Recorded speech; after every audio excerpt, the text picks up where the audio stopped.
to my YouTube channel, Batas with Attorney Claire Castro. Isa na namang aksyon ang labag sa konstitusyon ang ginawa nitong dating Pangulong Duterte. Ito ay patungkol dun sa Proclamation number 572 kung saan pinababaliwala niya, pinawawalang bisa niya ang amnesty ng dating Senador Trillanes. 10 araw nang nagkakampo sa Senado si Senador Antonio Trillanes matapos bawiin ni Pangulong Duterte ang kanyang amnesty. Pero susubok daw ang senador na lumabas ng Senate building. Bagamat wala raw kasiguraduhan kung tutuparin ng gobyerno ang pahayag na hindi siya aarestuhin hanggat walang arrest warrant mula sa korte. Ako, susubukan ako mamaya na lumabas. Titingnan natin. Ha? Oo, hindi. Basta, we'll do it quietly. Try to do it quietly. Para we'll see how it goes. Ibig sabihin nun, talagang hindi sila sincero doon sa kanilang statement. Wala namang mag-resist sa amin. Hindi tayo manlalaban.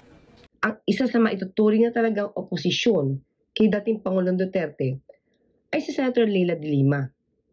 Pero, dahil sa mga ginagawa niyang pag-iimbestiga, doon sa mga sinasabing EJK ni dating Pangulong Duterte, nagkaroon ng kaso. Nasampahan ng kaso itong si Senator Leila de Lima na may kaugnayan sa drugs. One of the fiercest critics of Philippine President Rodrigo Duterte, Senator Leila de Lima, is in police custody following her arrest. She was accused of drugs offences just weeks after opening an investigation into alleged extrajudicial killings sanctioned by Duterte in August last year. Inosente po ako. Like what I've always said and will repeat now, I'm innocent. There's no truth, it's all lies. The accusations against me that I allegedly benefited from drugs, received drug money and supported and protected drug convicts, they're all lies. Sa droga, di umano tumanggap. The prominent lawyer and former Justice Secretary had spent Thursday night in the Senate building after a judge ordered her arrest on criminal charges that were filed last week. With the Chief PNP and the members of the HSS, CIDG, we will make sure that she's safe and secure while in our custody. Duterte has not been tender with de Lima and sees her as a nemesis, once suggesting she hang herself in one of the daily TV attacks he made during her investigation. This went beyond his presidential period in office and dug into his 22-year reign as mayor of Davao City. De Lima's investigation turned up no proof against the president, but little has been produced to condemn her either. Nakulong nga siya na mahabang panahon hanggang sa maaprubahan ang kanyang bail kamakailan lamang. Dahil nga kritiko itong si Senator Trillanes, ninais ni dating Pangulong Duterte na yung amnesty na ipinataw ni dating Pangulong Benigno Aquino dito kay Senator Trillanes ay mabaliwala at muling mabuksan ang kasong rebelyon. Anong purpose nun? Ang purpose nun ay gawin din yung ginawa nila kay Senator Leila de Lima. Makasuhan at makulong para wala na mag-ingay laban kay Pangulong Duterte. Ang dating Pangulong Benigno Aquino III ay pumirma ng Proclamation number 50 na nagbibigay ng amnestiya sa mga active at sa mga dating AFP members at mga supporters na na-involve sa 2003 Oakwood Mutiny, sa 2006 Marines Standoff at sa 2007 Manila Peninsula Siege. Ang pag-issue ng proklamasyon na ito ay magtatanggal ng anumang criminal liability sa mga taong involved. Pero hindi sakop nito ang mga kasong rape, acts of torture, crimes against chastity, and other crimes committed for personal ends. Noong November 24, 2010, muling pumirma ang dating Pangulong Aquino ng Proclamation number 75, superseding Proclamation number 50. Ang bagong proklamasyon ay magsasama ng amnestiya para sa mga miyembro ng PNP na na-involve din sa mga mutinies. Ang Proclamation 75 ay sinang-ayunan din ng House of Representatives at saka ng Senate sa pamamagitan ng Concurrent Resolution number 4. Maraming naging issue si Senator Trillanes kay dating Pangulong Duterte. Noong April 29, 2016, ay hinamon niya itong kandidato bilang pagkapangulo na si Rodrigo Duterte na magpirma sa isang waiver para mai-open ang kanyang bank accounts for public scrutiny in relation to the Davao City Mayor's alleged undeclared 211 million pesos. Pero si Duterte ay hindi sumang-ayon. Noong May 5, 2016, ay nagsampa naman si Trillanes ng kasong plunder laban kay Duterte dito nga sa Office of the Ombudsman. Ang sinasabi ng senador ay ang posibleng source daw ng alleged 2.4 billion pesos worth of deposits na nasa account ni Duterte. At ito ay may patungkol daw sa sinasabing ghost employees ng Davao City nung si Duterte pa ang mayor. Sinabi rin niya na ito ay maaaring galing daw sa alleged illegal drug operations. So in other words, noon pa man din, 2016, ay pinagbibintangan niya ang mga Duterte na involved sa illegal drug operations. Pero nagkataon, noong May 2016, ay nanalong Pangulo itong si Duterte sa 2016 polls. People have been desperately trying to get a glance at the country's new president, Rodrigo Digong Duterte. At ito naman si Trillanes ay natalo sa kanyang pagiging kandidato bilang Vice President. September 19, 2016 ay nagsampa ito si Trillanes ng Senate Resolution No. 9 na nagnanais na makasama na mapaimbestigahan sa mga alleged Davao Death Squad killings na siya nagsasagawa ng pagpatay sa panahon noon ng dating Duterte sa Davao. I stand on a matter of privilege to talk about the Las Cañas, the testimony. Noong Lunes, humarap si Ginoong Las Cañas sa Committee on Public Order chaired by Senator Lacson at ito ang kanyang mga allegations. Si dating Mayor Rodrigo Duterte ang mastermind at bumuo ng Davao Death Squad. Next. Si dating Mayor Rodrigo Duterte ang nag-utos ng pagbomba sa mga moske sa Davao City noong 1993. Si dating Mayor Rodrigo Duterte ang nag-utos ng pagpatay ng Saha family kabilang na ang isang buntis na babae at 4 na taong gulang na bata. Si dating Mayor Rodrigo Duterte ang nag-utos ng pagpatay kay June Pala noong 2003. Si dating Mayor Rodrigo Duterte ang nag-utos ng pagpatay kay June Bersabal noong 1997. Si dating Mayor Rodrigo Duterte through Sunny Beneventura ang nag-utos ng pagpatay kay Fred Soto. Si dating Mayor Rodrigo Duterte through Sunny Beneventura ang nag-utos ng pagpatay kay Master Sergeant Donald Caigas na tao ni General Palparan.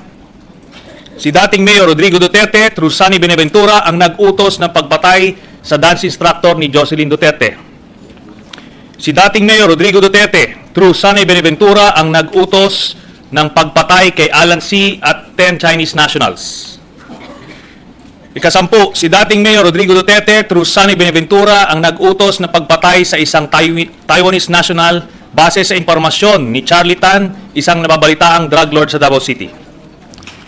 Si Vice Mayor Paulo Duterte ang nag-utos magpapatay ng isang suspect na nagpapanggap ng kanyang identity sa Katalunan, Davao City.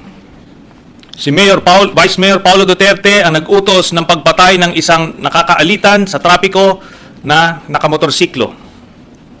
Si Vice Mayor Paulo Duterte ang nag-arbor ng suspected drug shipment ni Charlie Tan na naisakay sa container van ni Vice Mayor Duterte.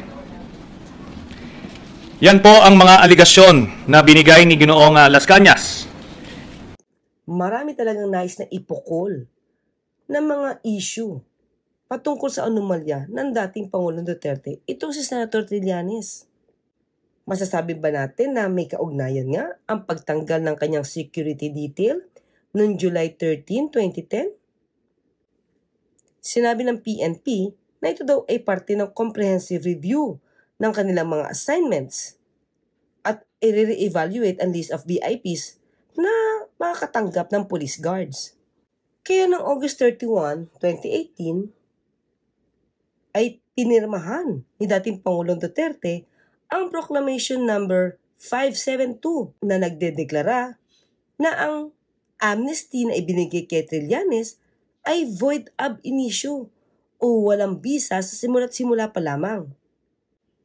At ang dahilan dito ay insufficient daw ang pag-amin ng guilt nitong si Senator Trillanes. At maliban dyan, yung certification issued by the military the day before August 30 ay hindi daw makita.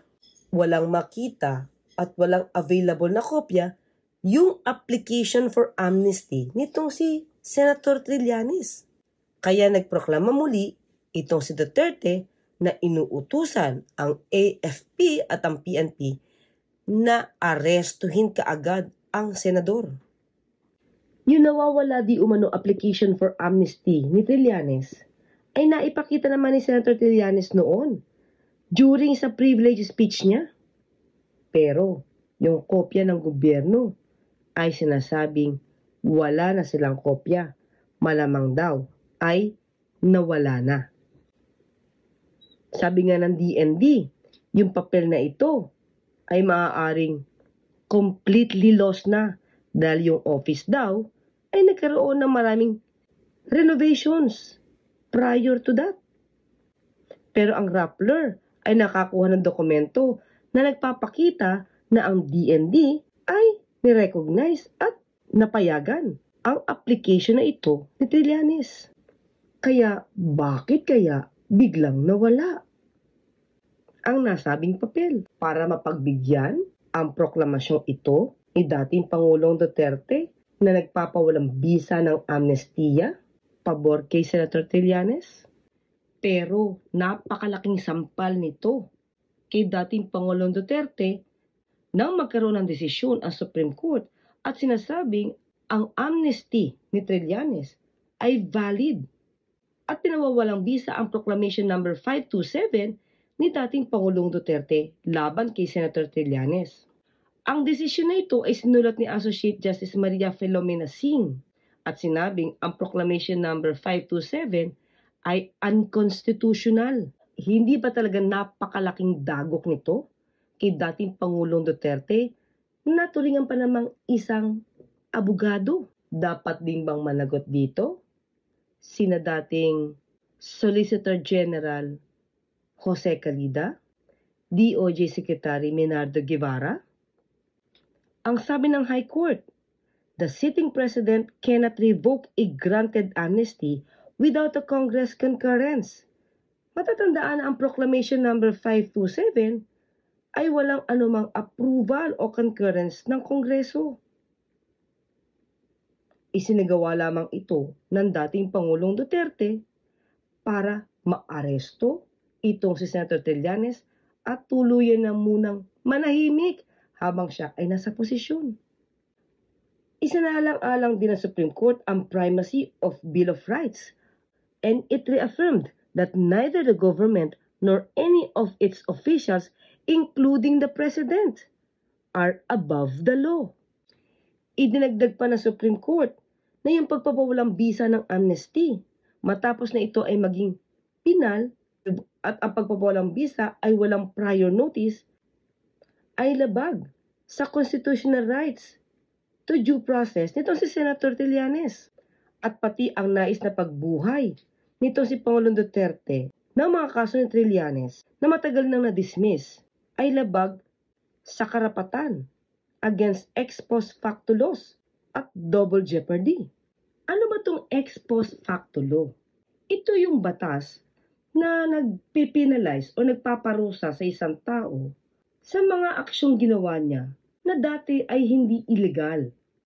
At that time na ito ay ginawa niya, pero sa kasalukuyan ay maaari na maituring na illegal. So halimbawa, kung ang pagte-text ng mga masasamang salita ay hindi pa krimen noon dahil wala pang cybercrime law patungkol sa cyber libel, hindi siya maaaring parusahan kung nagawa niya ito noong 1999 at nagkaroon lamang ng cyber libel noong 2002. At ano naman yung double jeopardy? Ito yung pagbabawal na muli mong i-prosecute sa pangalawang pagkakataon para sa parehong krimen Kung ito ay napagdusahan niya o siya ay na-acquit noon, hindi mo na ito maisasampang muli para siya i-prosecute for that same crime. So kayo po ang magsabi, ano ba ang ginawa ni dating Pangulong Duterte para ipawalang bisa yung amnesty na ibinigay sa napakatinding oposisyon sa panahon niya. At ito ay si Senator Trillanes. Ito ba ay panggigipit gamit ang kanyang power bilang presidente? Hanggang sa muli, magkita at magkarinigan tayo. Ako po sa Tony Claire Castro, nagpapaalala, huwag tulugan ang inyong karapatan.